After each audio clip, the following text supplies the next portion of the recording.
nti ebyo bitegedde no money printed.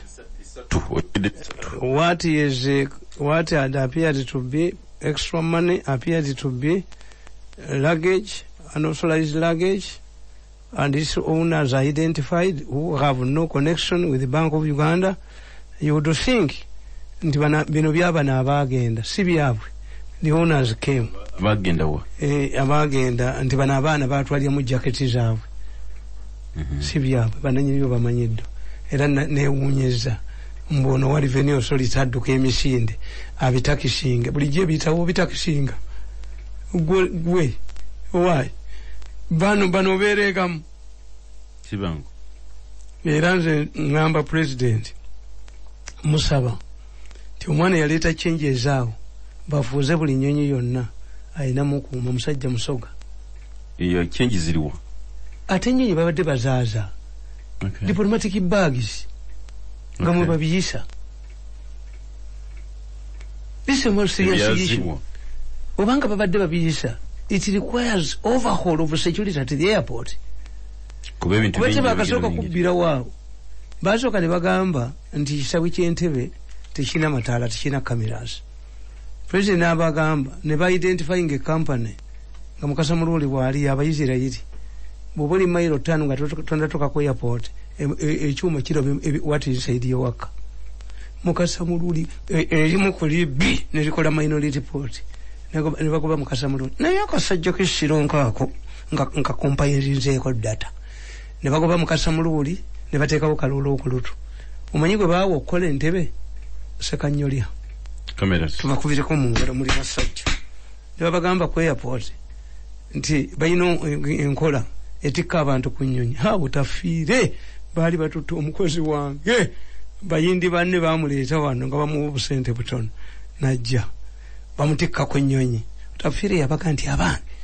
But General is already put on the plane. Offload him. Tebamuta. Twike eryawo Entebbe. The moment they cheat your money, offload you. Kubango jani return ticket. So this man who has introduced erata yogerwako. Eyalese changes to such bano abata wa musolo. Abakwekamu ebintu byabwe is not mentioned. You asking who were the officers on duty? Kwolo. Kakati bajja bakola ekisemba y'ekyobusiru.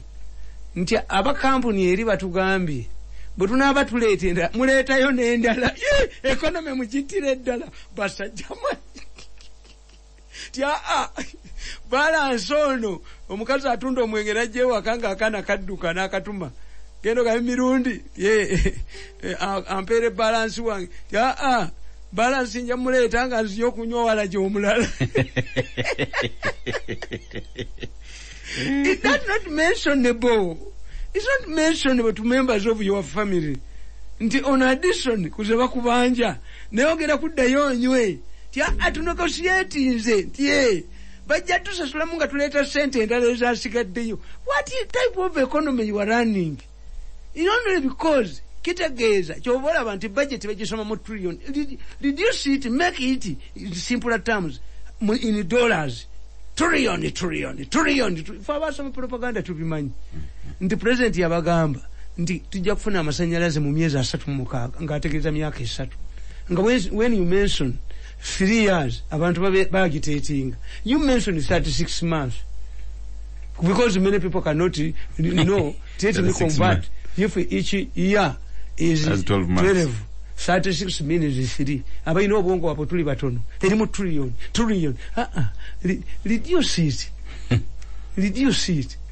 You explain to us how much money is this in dollars? Trillion. Bafati.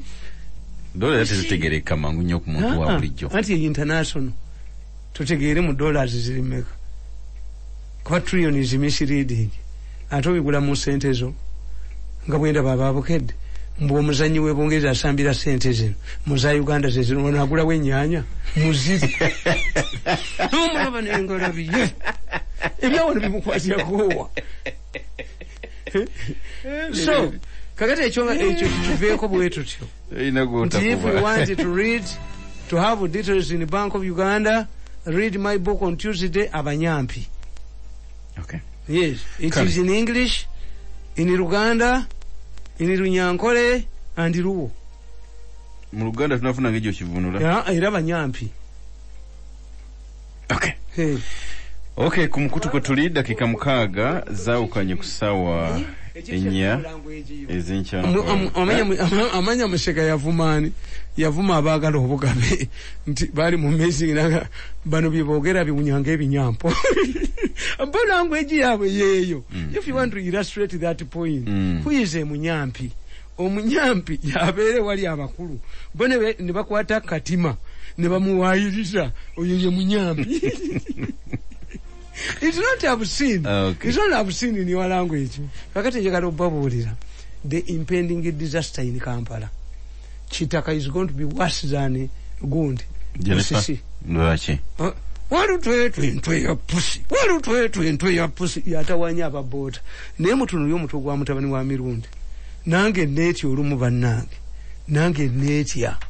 Nange waliwo neetya muganda wange. Akatabo kano nakawandiika Politics of a Trajan Horse. Walabe ebiriko nti basi bagenda zijja mu Kampala, boda bagenda zijja mu Kampala, taxi bagenda kuzijja mu Kampala. Naye mulimu ekigendererwa. Bagala kukyayisa Museveni. Kana akatabo Politics of a Trajan Horse. Kankubuli nakawandiika ddi. Mwewunye mutani wa Mirundi. Authored Sunday 17th December 2017. 2017. Bili 17. Nga mwadi wazizako kuchitaka bagenda taina wajja kuba lukunga chitaka ajja kubera musteko. Enteekateeka za kulungama ekibuga siku gwe baboda taxi. Nakugamba the politics Trajan Horse politics. A story is sort of a king. Trajan Horse obugamba ki? Trajan Horse. Waliwo kabaka ng'alwana ne munne. Nga tebaagalana.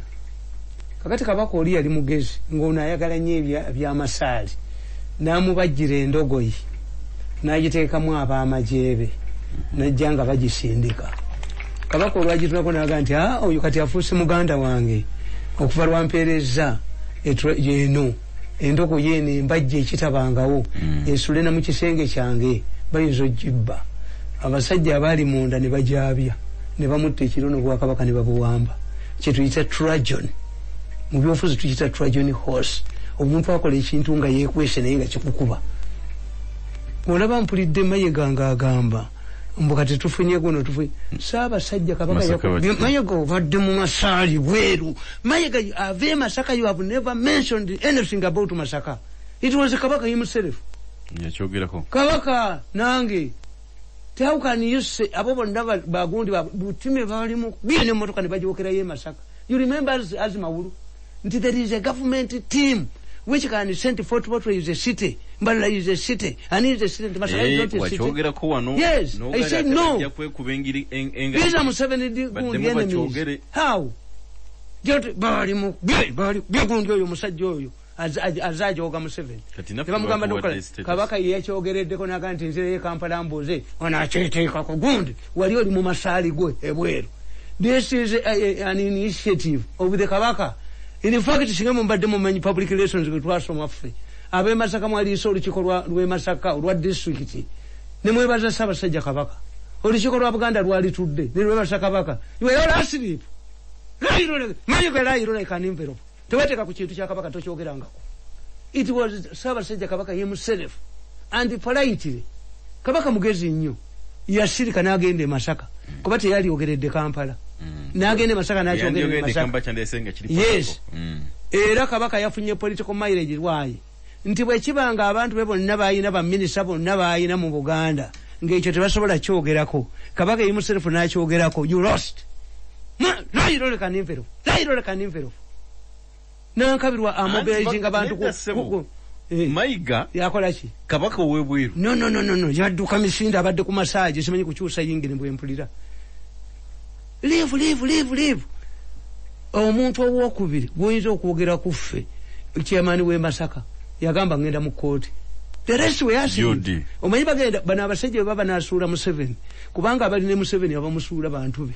bajjale basasanya olugambo nti oli kugundi bonna ne beekweka mwena mu Buganda munabeera bagundi munabeera ba minister ekintu kabaka yabakubye ku ttaka kabaka yafunye political mileage kabaka yagenze maaso nnyo to when you people keep quiet all of you thinking to get ministerial appointments I'm the only one asobola okwogera era ekyoga nti kabaka bamujje mu byobufuzi kyafudde a president has been made butime babadde basana bamotoka bajokereyo you humiliate us that if for us we are remembered njakirowoozaako otya we should be in the original Masaka yali mentioned up mu ndagaano y'olwenda nga otuzanyirako otuyita be Kalamoja wagaana ogendayo mbonganya ogende Kalamoja ate n'okomawo these people bali mulese nga dduka poliisi n'emuddusa Masaka ekyokubiri abakuba bagezi ngaffe Katonda beebikkulirako bye yayawulirako what do you say ebya district byonna tubiyimirizza we have put up a 2 managers committee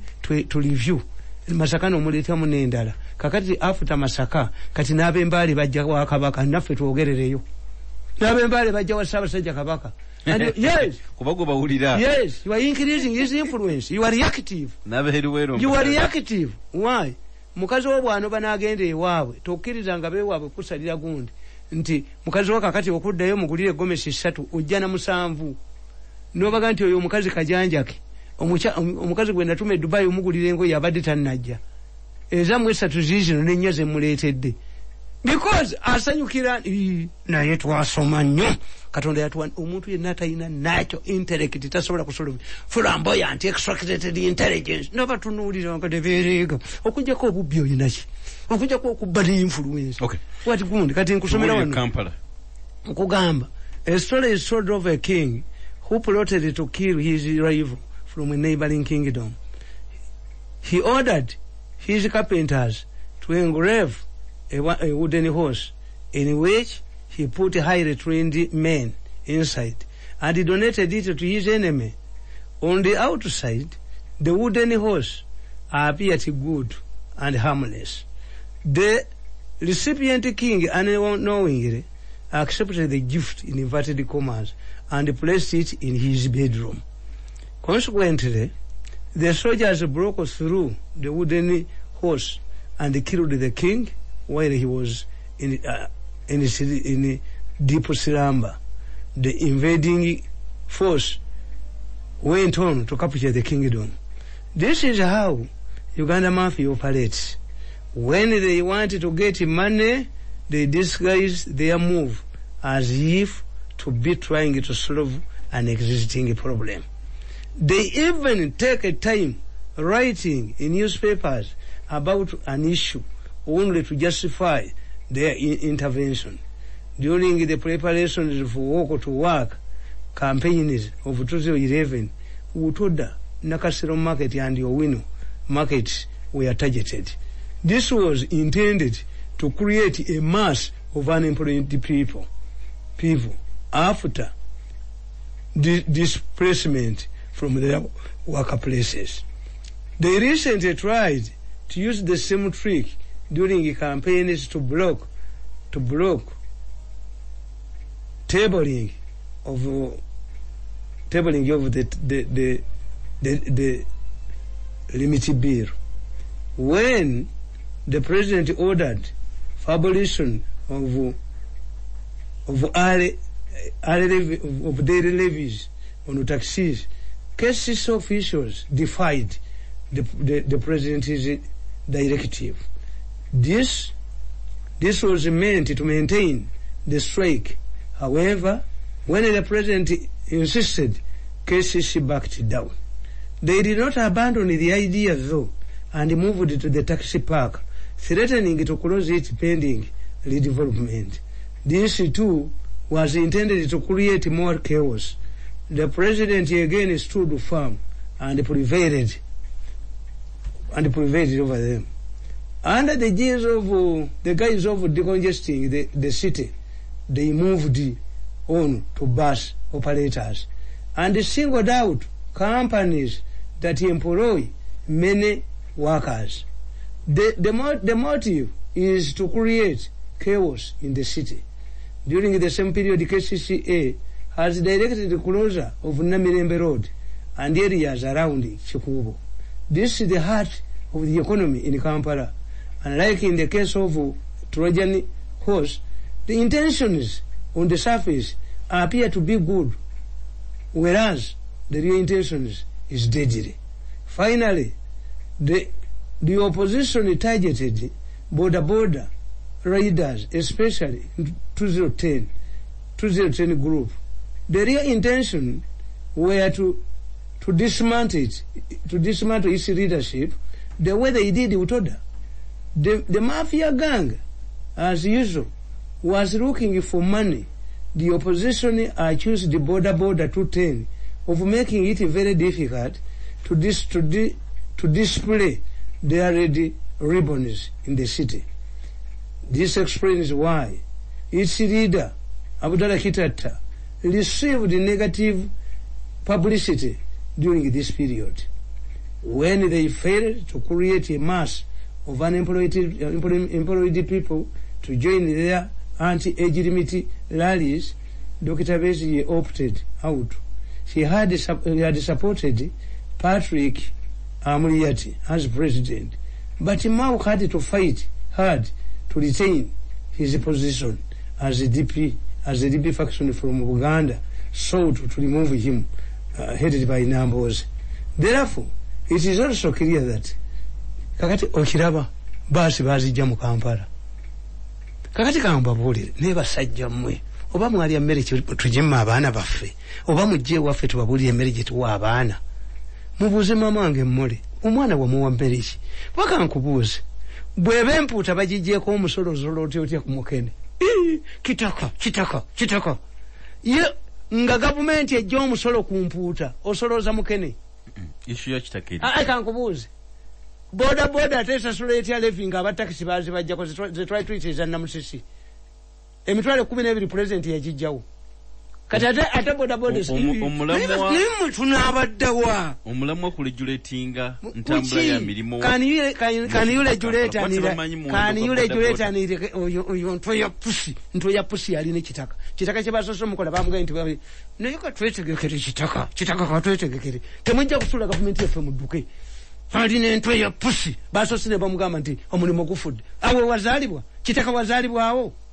Genda okola emirimu emirala. Yes, kati bamukozesa. N'agenda n'alaba b'ofono. Ebintu byayogera ku gundi ku media center byali bifulumye. Kitaka. Bajja kukubira ojja kubeera mu tawuni mu kizimbe ky'omukka. You cannot, you see, nzizemba wandikira gamba. A border is not supposed to carry passengers. Ekyo kimanyi? Is an illegality. Border. A border ya masanyu. Kyobala lwali passenger wakwata. Obunanga nibateeka ku buteeki. Whatever passenger wakwata. In fact, amateeka agafuga border. Omukazi yenna atula ku border ayina okubanga ali mu jjiini. Agitulako kisajja. Ate okwatawa. Oyinza okukwata omusajja mu kiwato ne yenyenya ne bakuba ekyo. Ngabwenda babavuga babakuba. Anti kasagira bwati. Omanyi nti passenger nowulira border eriko passenger service vehicle. Is it a vehicle? Nayo emitwe giri wano basajja mu muyina emitwe. Kyobula nkomyawo akatabo kange kali nti president nga aganya abatakisi okusasula ssente kati baddukedde empuuta bagiganye okuwa omusolo bagenze mu mukene. Bangambye wano nti aba border kubanga mu what you don't know nti abasajja bonga bwezemba gamba nti balina political lenses na political. Do you know why? Aba border tebasanyuka nti osibye kitatta bali balowooza nti bwogoba musene osiba kitatta ensejja nedda abawunya balala abawunya muli balala. Kakati aba border bakitegedde mwasiba kitatta mujewo banteeka leadership vacuum mu batogo kubanga tebafunayo mukisa. Tioke obali kale abadde mukyamu naye condition zikyuseeko no engalabi zisejjembe sente zazimalayo teziyiya. President azze mu kibuga atadde mu sente ekibuga kitereere kyali kijagaladde era badduse bali ku border. Let me tell you, a border is an illegality. Illegal. Border tuyinza kugamba era enjaga tugamba bagirime naye bajja kumala giri kugidigazetinga nti kati kyali ki illegal. Border kitegeeza you have a problem in your economy. Nti ani apulifaringa okutambulira ku border ewatali insurance. Why? Lwaki omuntu asalawo ogula ebiri mu n'alekawo ebiri mu dduuka n'agula ebyokulubalaza mufaanagana. Yuanisa idi Mutembe, this is an outside Mutembe. Tinebweba mmotoka nayo n'ogifiiramu. Nayo terina insurance kati baleese insurance ekyaba B ngenda kiwandika kakatabo tafiire ekikuba tujja kikuba tekijja kubeerawo wano. Kakati gwe salawo ekintu kimu. A person who is planning for the country would say, are we going, if border has been a problem of the economy, and the economy is improving according to Bafati.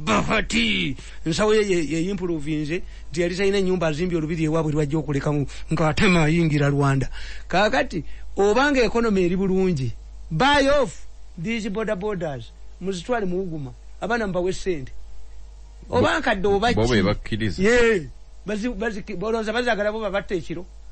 Buringi ani Museveni bajja mubba nti ziri mutwalo nga teziriyo. Laba boda ziri ku mapolisi gonna. Kitegezo y'omwana tayina mu. Ziri awo mpitira. And you complain about high criminality. Oyo yali akola. Boda yagikutte. Bamubanja. Waliwo ngambe wano nti bwana Nyombi kituufu tokyasobola kugula boda okujjako ngeri under PSV. Ne PSV passenger service vehicle is a boda vehicle. Then if you recognize waliwo koyogeddemu kali nti kitatta bwe bamu bwe yavaawo kubanga ababoda tebakyalina ddoboozi libagatta. Tuyina century eyalagaddi, tuyina 210 gye baakubanga, tuyina eno eyambalanga Rwanda eyo yantwe ya pusi walutwetwe akalimbuli wantu wonna bajja kaasa omutwe temujja kunyigirira bantu wano. Ogamba tugende nze mbabuuliza bagita tugende zonna mwebali kubanga babba ne mukene. How can me nze siyinza kukola boda waffe, siyinza kukola sigiri nazina entono njagala kuzivaamu. Toyinza kuba na kamiro nga gwovuba empuuta mu nnyanja gwolemeseza ennyama okgenda ebweru newa boda naye n'omubba. Abantu bano bagumikiriza ekimala ffe tubabuuli oba mututte nti boda you need a gradual gundi phase out. Musooke mubagambe teri boda ejja kuyingira mu Uganda in the next 5 years. Mugambe teri kamunye y'abantu 14 tugenda kusima mafuta twagala buses. Kati kano kantu ya pusi kadda ku buses ziri ezekira. Mbwe motoka mbu bus lukaga zigenda bagula muzaabo. Nedda tujja kunga abantu. Tujja kunga abantu. Tujja ebyo si bya Museveni. Bubbi bwammwe.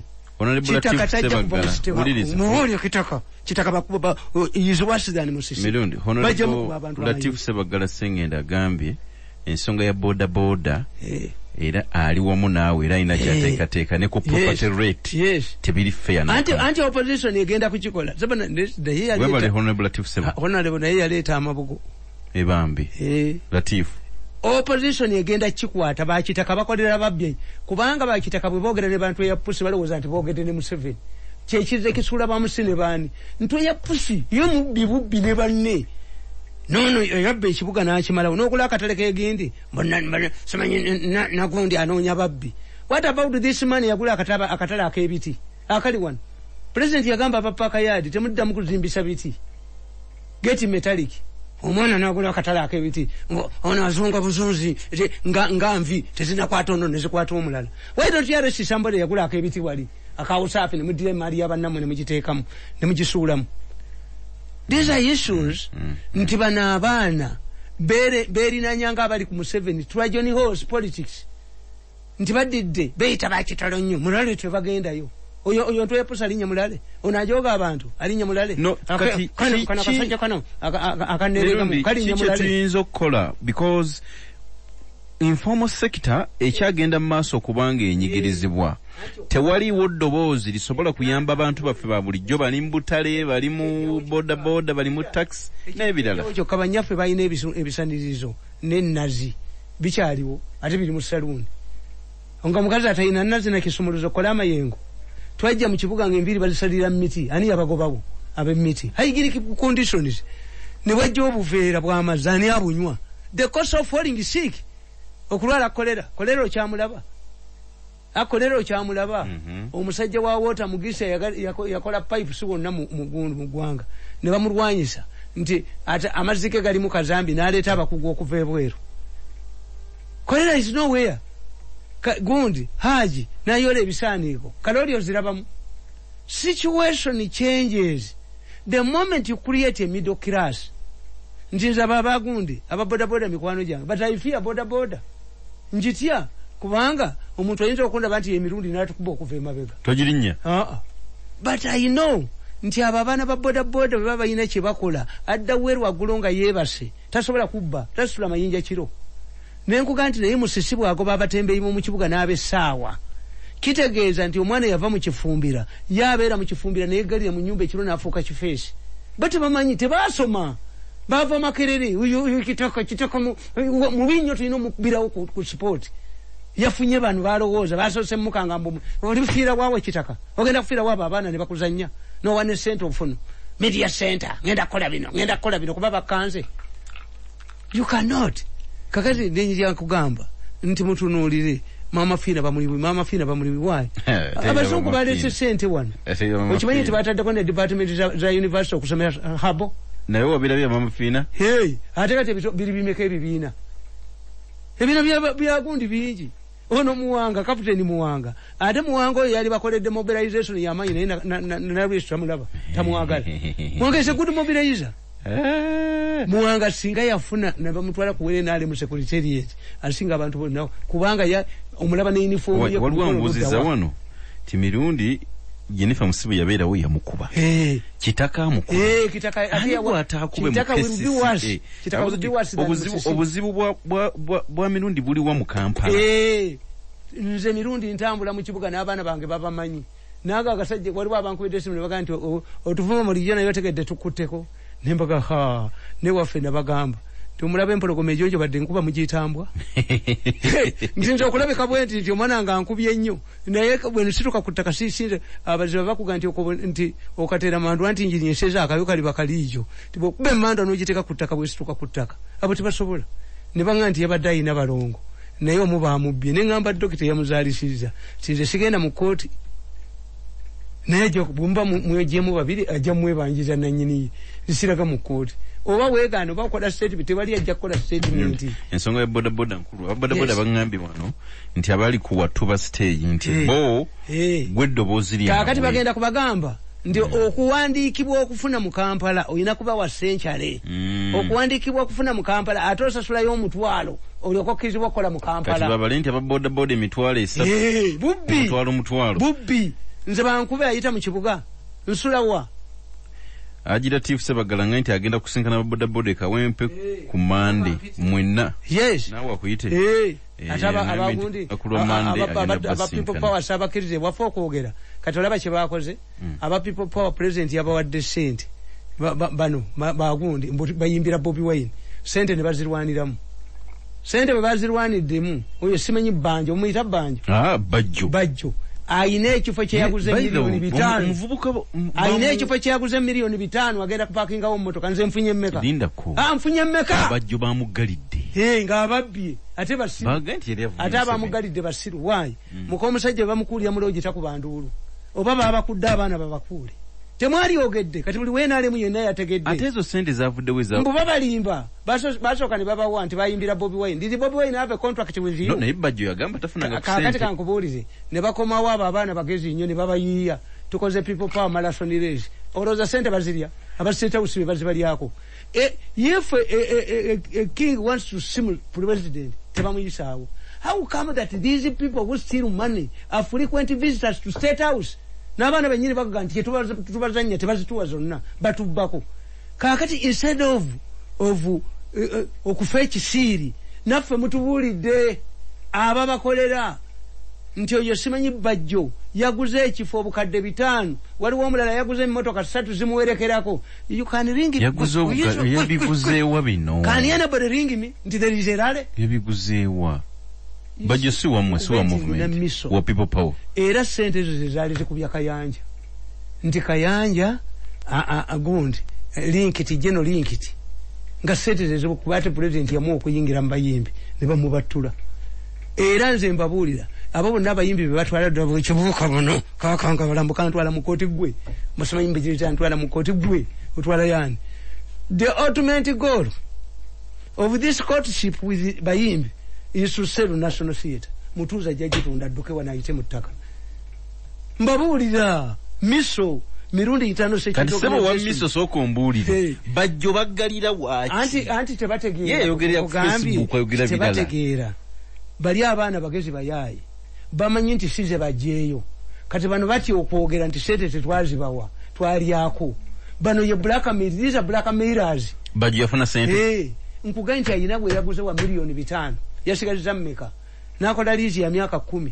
Can you tell me nti mirundi eriyo ngunko nkwasa omutwe oba ffe tukolya bwerere gundi owana bamaze omujjako omulimo owana bamujjeko omulimo baguwadde omuvuka yali mu National Television nga yabakuba okubogoloza kuba yino omukazi mu State House bwaba yo sente bogwe bayita noyogera mbantu nogamba nti gundi radio yetaaga billion okwereza omupiira buli je ekola ki how much money has government pumped in UBC bali bakubyemboko ne badduka mbo simanyi media guru kaheru yaleka ekisudde kyonna mugende yo mulabe office za radio za Amini was illiterate Amini yeta ina bakodomibe Amini yeta ina bantu Amini by the time Amini left bagitanga Uganda Broadcasting Service ngeulira mu Europe ne mu Latin America. How much money has Museveni pumped into that thing? Nezitakola. Mbabajabe. Move Muziweba ni BS. Mibajine ebyuma. Waje?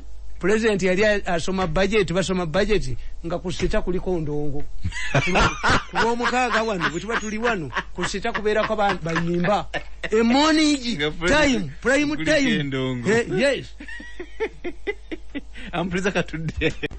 Whatever illegality was found in this plane was impounded at Entebbe. Aba customs bagamba bo bakirialinga bintu bya Bank of Uganda. Anti bine ebirimu ebyabanga kumanya kwaliko emigugu amanya gabambire Mandela ne tujja tubuuza mbuyiso gonde yaddusakulo naye oba Museveni family yakulo yamukolera ki ayika annakulo naye nze sosobola kubeerawo. If you see a side director who is not mentioned anywhere nga goba kuleta bulesi to legitimize nti side olokuba nga nkola woki. If you want to show to this the highest ranking officer muteke walo mukaza ina masters degree mufunire ekifo ekirala nekino kyo kyagaana akulu yalema nti look there are 4 fundamental questions. 1, how did Mbire and Mandela and others how did they know that there was a chartered plane to Entebbe ngerimu ne sente oba sente bazisigaza yavaawa is not a passenger plane kitegeza nti bakimanyako tibagenda kuba sente. Is explaining about 2 factors. 1, the plane was theirs kubanga liyabwe nga Bank of Uganda yaji hiringa twice yali yabwe nga yamala kuteekamu ebintu yabwe neetika sente a secret asset. What if Uganda had many airports negwako ewantu? But nobody is talking about Umbire, nobody is talking about Mandela. You must find abanyampi noteke mbwa ne enseba kyaye nnyo kubanga some people believe nalaba abantu mu State House abalowooza nti ffe banyaffe tebatuzaala buzazi we are made by carpenters. Ababebe yazaala bokwangu omuntu omutunulira nti ye bayita abaana naffe banyaffe batwagala nnyo. We are produced in the same way through respect between our parents. We are not made by carpenters. Mama anga yinzo kuba hambo nga bwato bwali naye alumwa nyongo njozi. Yes. Ate okumanya they are arrogant. They are not denying it. Yeah. Because you bali bakutte alongside abana bano abanyampi Mandela would be in prison. Yes. Yes. Can you convince anybody nti Mandela paid the money to this younger man? No. Uyibwana abamulamuzi tujja mwewunya abalamuzi kati bonna bakolera nsi ntukuvu kyobala omulamuzi ntukuvu yeriwa abantu abalamuzi bakolera nsi ntukuvu ere government they will come to power ejja kunoonya abanyazi ona lowooza okufika eggwanga bwadduka bakiwenge bali bateba munyodde nga n'omuwaga akyaliwo buli muntu olaba nti nababuuza ne mbagamba nti if you say nti ono omwana yatolose mu kkomera gwe mwakutte fo ndigiri gyensaaliwa tell us a policeman he arrested and which area. Yes. Because if escaping is a crime, abetting escaping is also a crime.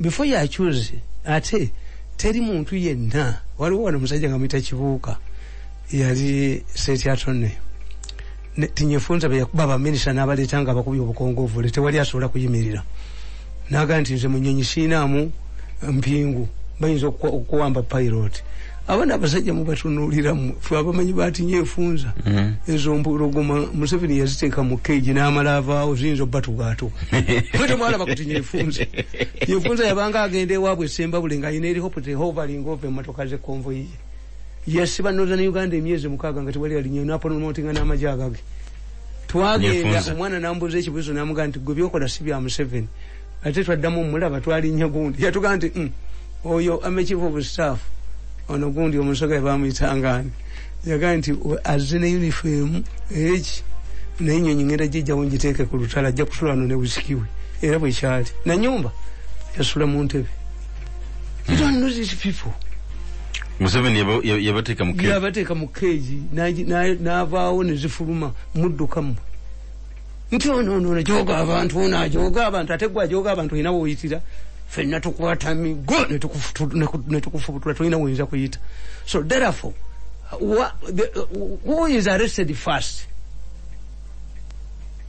Nti any judge or magistrate eyasoma atali ono judge wa Baloma nti you can say that this young man who shed tears in court nti amanyi Mandela nti Mandela ku bujozi bwabwe nze no yali ayagala kumukuba luyi nemugamba Mandela bwonkuba luyi kubira wesesi mu mutwe abaana bajja mu state yali agenda kukubira ki nga bagamba nti kabaka yatwala ettaka lyabwe Mandela n'agula wateeka petrol station nensanga Mandela namusanga kasino wali kabaka n'asembera nti ankuba oluyi nenkwata wano nalinja mubambula nze sikuba luyi ngonkubira ki kwega abaana bwe baalize saali batendinzeeko nti oyo ye Mandela can you simbire bangambira ali ku kizinga.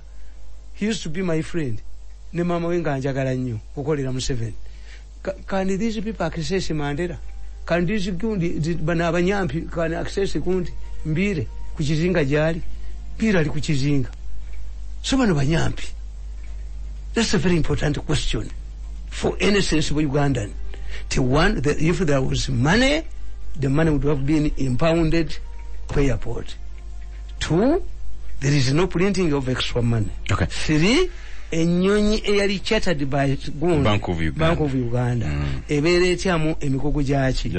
Era okiraba nti kampuni naye basajja mwete muyina amagezi mbula amagezi Katonda beyawa amagezi kankubuulize an arrogant person tasobola kukola strategy ffe zetukola. Omuntu yenna ffe tulina gwe tuyita devil's advocate tiwe tuba tugenda nga ngenda okuwandika article mala kubuuza nti gwe mpandikako naye bw'aba ayina omugezi nganze kakati kankubuulire if the mistake was done by these innocent banyampi nti be baakolaga ne bambire ne bateekako ebintu, why are you telling us that the company wanted to give you money to pay fine because of carrying additional luggage? Kakati bwe kibanga company yakola ensobi neyagala ekole emirimu ebiri ereete sente mu Uganda eteekeko negundi, then these boys are innocent. These are banyampi okitegeera basajja mwete muyina amagezi. Singa nkugamba kwaliko n'emigugu gya UN n'ekyegaana nagambako gundi mukwano gwange BMK yayina omuvubuka ng'avuga emmotoka ye naye nga emmotoka yagiyingiza ne balowooza nti mweri n'afuluma ekiro abaava waffe atika amatooke irigale emmotoka bwana yatomera ki naye yali agiteseeko amatooke n'amanyika amagulu. Gundi yagamba sisobola mubawa ssente. Why? Emmotoka nali mmanyi eri mu gundi. And the boy admitted nti nagibbayo bubbi. Kakati how does BMK become liable? Ng'emmotoka yange bagibba mu galaji. Zino emmotoka ezaffe eza takisi agitwala givuga n'agitwala mu lumbe etta abantu onkwatako ki manye eriruddawo. Kakati bwe kibanga abaana bano baakolaga ne bambiire abanyampi ne bakolagana ne bambire ne batekako additional luggage on addition to money. Kakati ate why is it that the owner of the cargo plane are willing to pay a fine to Bank of Uganda? It means these boys are innocent. Never sajja mwe mwasoma dini chi mweyita balokole mu Uganda nalaba yomu nali mu state house nalaba yomu lokole omu. Nani? If I understand the balokole, I need to be told who is a mulokole. Yes, but the two don't add up. If these boys misuse their office as they are late and added unauthorized luggage on the plane, then the owners of the plane would say, "Fete twamanya abo bibakola." Naye bwe mutuula wansi basajja mbuba ate buli bwolaba Omuganda Bank of Uganda lawyer Kasule ng'omanya. Bino byonna ebyesente simanyi mu Bank of Uganda byawano ebitali reasoning. Aha, likagamba buti. Tebiri reasoning babiteeka sooka weebuuze. Museveni yaleeta omwana we mu magye. Mozi. Sale yalwana nnyo. Naye lwaki mu Bank of Uganda tulaba mutabani wa gundi wa Manzi tumuboyine? Lwaki mwetamubuuza nti abaabwe nga tebabikola? Okwegwa tafuta ne baleeta omugisu nga iwaawe bakuwa bakoleraki? So ekyokusatu Nakalema yakubiddwa baba musooka mulugalo atenga linda ko atenga eggwanga litendeeza Nakalema olw'okuzuula ensimbi zino as if is very important. Navuma mama wange owa Mirundi nabayamba ne mbakolera kyatodde wali ampita wakuzannya mbu bwe tumujjawo tumukoza mbakuba ne mbattammwe tulisinkana ku road block ne mu ggulu bwe muliyingira nja kufuluma. Nakalema yakubiddwa atya nga already there was no money. Already the illegal extra bags had been impounded at the airport and Nakalema seizes off Bank of Uganda. Where is the money she was looking for? Gamba bilioni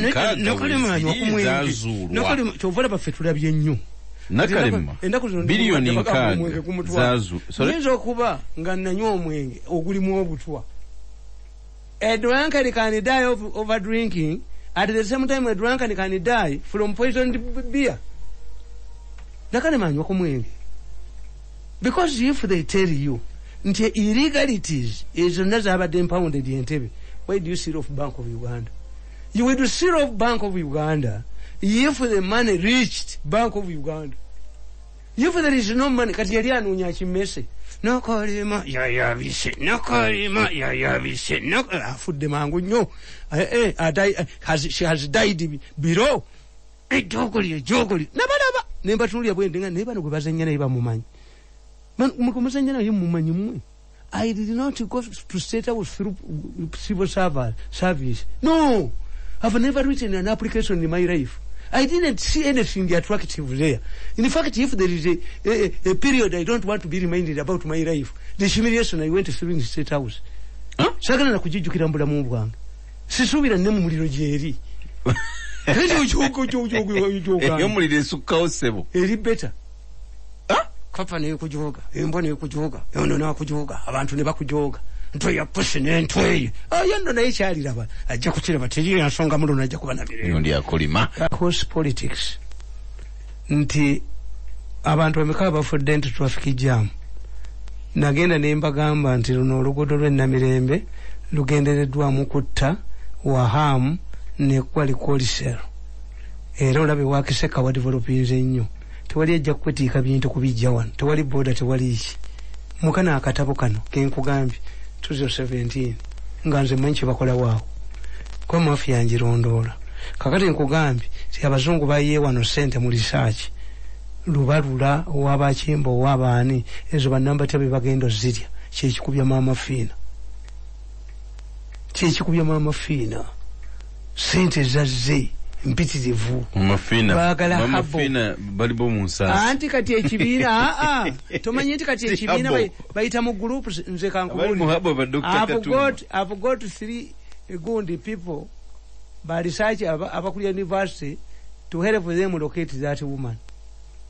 Bobagamba habo instead zeyo ku habo like the Chinese baziye ku habo kubanga bino mere greens ebigundi ebyaffe mere nti ekikiriko kyokka butatambula nga professor mukulu wange professor gundi bwakolamu empeke naki nti bano basigala ku budomola but the future is in hubs bakomyewo mu hubs so kakati sente nyingi bakuba Maama Fina bamutaddeko mulannama bamutaddeko ani because bobuli wali sente balina okuinstallingawo and in the process tebajja kutereza ne boda bagenda gikyamya mufunye bufunyi nti abasajja bano aba opposition nabo banafu otherwise singa mwinaffe bashapu nga ndi mu opposition abaana bano kyebakoze mu 7 kitaka bwatula na balowooza nti bali ne mu 7 nedda abawala abasuula mu 7 bali naye bakulusegere botasobola kutegeera twajo ni house politics kakati nje mbagamba make mufuti oyo mulaba era yayogera ekigambo n'agandi kankubuulire maye intereki kyo tebalwana make yagamba nti kizibu nnyo okukkiriza nti Yesu yateekebwa ku musaalaba Katonda yali tasobola kubonereza nnabbi we obanga ffe tugaa nti mwana we amukoledde ebirungi yakugamba menki nti baateekako Yuda Iskariyoti abantu bonga wala kifananyi kya nabbi Isa kakati atolwa achievement eri nabbi we nga mbonereza lwaki akoze achievement ebintu byenzimbira bannyo mugende mulabe menke wancha mu advertising abantu balowoozamu ng'omusiraamu nti ali musiraamu yennyini ndiye naye the way because he's an African he looks at things like a professor ampulidde nti professor doctor tikitegeeza nti okuva kuba doctor ogera kuba professor is a university title oyinza n'okuba n'eddiguli emu n'ebbiri professor is a university title PhD Dr. Kiddu Makubuya whether is in Bukenya professor Bukenya talina PhD eri akifuna era mu kimbakolera bubi nti quarter master ne bwava atambula quarter master oba professor is a university title tatambula nayo if you are no longer professing nga toli mu university atobeera otya professor olwaleero ngenda wa mbazira bagenda musabira okuva gundi yangambye obutwa bwamukola bubi bwa ayina okuddangayo emyezi 3 nze bantu babumpa 3 era bwina effect waliwo ekiseera lubunteeka ku effect kati ng'ennaku zino effect kyejja naye mmwe mwesimye muli basiraamu waliwo biri ebiweke biwagamba nze bwebudda enkovu nezikomawo nga mugamba nti omulunge gumutwala ate mugenda kundabanga nkomyewo kyenabagambye nti nabagamba abeNRM nti lwaki Museveni bamufuula mu buli by-election yonna nembagamba Mbabazi yabikola ku secretariat a party can lose by-elections because of unpopularity and you can lose by-elections because waliwo abakoleramu nembawo ekyokulabirako ekyo. A drunkard can die out of over drinking, but also a drunkard can die because of poisoned beer. Nti bano betulwana nabo mweche mutamanyi mafia eri disparate.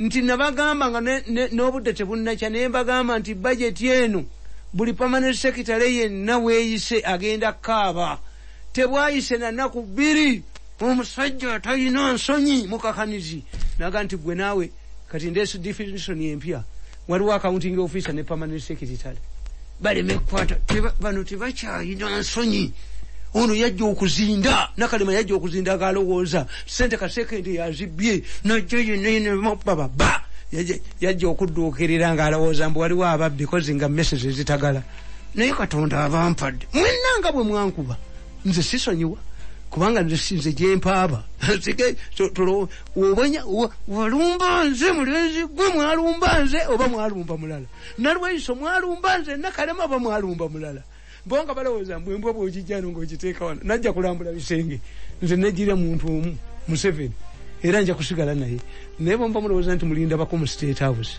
ebyo mwerembye tujja kusikana ku road block bw'oba olowooza nti Mirundi yagala obwa minisita nze nabaga nti okumpa obwa minisita mweno gavumenti nkola mu Kayuka City Council kalimu emirembe siwulidde bulungi kalimu emirembe okubwa minisita mu gavumenti ya Museveni okola ki omuli oyo agamba nti tokyali permanent secretary returning officer nga nje gibeeramu okolayo okolawa mu Kayuka City Council kuba muno mulimu bbiri mulimu eno ejooga eyo ekulirwa oyo alowooza okusikira sizaalawe nga munjooga nali sijja batta njooge bwanze ntyo njooga ng'ompa ssente mmeka ekinjooza kiki esiryangako ekiri mu state house ekinjooza sikukuba ennyondo nenkwasizaawo omutwe bw'ajja kumenya ssente atwalayo ennyoko